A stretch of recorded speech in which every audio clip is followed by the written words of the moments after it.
মৈত্রী, মুদিত, করুণা, উপেক্ষা, এই চারটি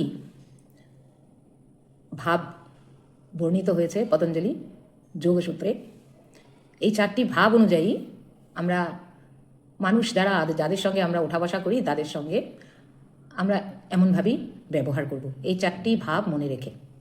মুদিত অর্থাৎ আনন্দিত হওয়া, আমরা পরশ্রীকাতর হব না, অন্যের যখন সুখ দেখব, অন্যের ভালো দেখব, তখন আনন্দিত হব, এই বলা হয়েছে পতঞ্জলি যোগসূত্রে। মৈত্রী মানে সখ্যতা, মানে বন্ধুত্ব, সবার সঙ্গেই বন্ধুত্বের ভাব রাখবো, ব্যারিতা রাখবো না, এবং সবার সঙ্গে সমভাবে আমরা ব্যবহার করব বন্ধুত্বের ভাব নিয়ে। বসুধৈব কুটুম্বকম। তো হয়ে গেল মুদিত, মৈত্রী। তারপর আসছে করুণা। করুণা মানে কম্প্যাশন, মানে এমপ্যাথি। যারা দুঃখী, যাদের জীবনটা ঠিক মতো চলছে না, বা মানসিক শারীরিক ব্যাধি বা দুর্ভাগ্যজনক পরিস্থিতি যাদের জীবনে আছে, তাদের প্রতি আমরা করুণার ভাব রাখবো, তাদের প্রতি আমরা এমপ্যাথি রাখবো, কম্প্যাশন থাকবে আমাদের।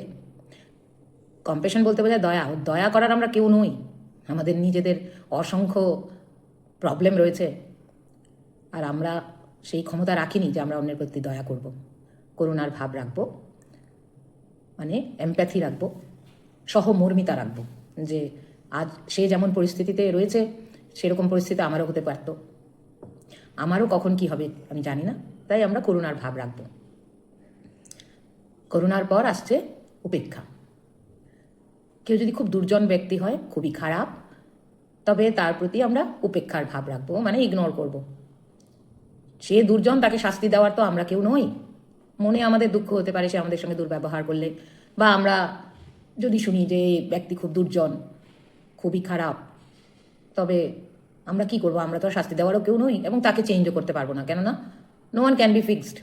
যে যেমনটি, যার যেমন স্বভাব, যার যেমন প্রবৃত্তি, যে যেমন আপব্রিঙ্গিং পেয়েছে সে তেমনই হবে, তার প্রতি আমরা উপেক্ষাই করতে পারি।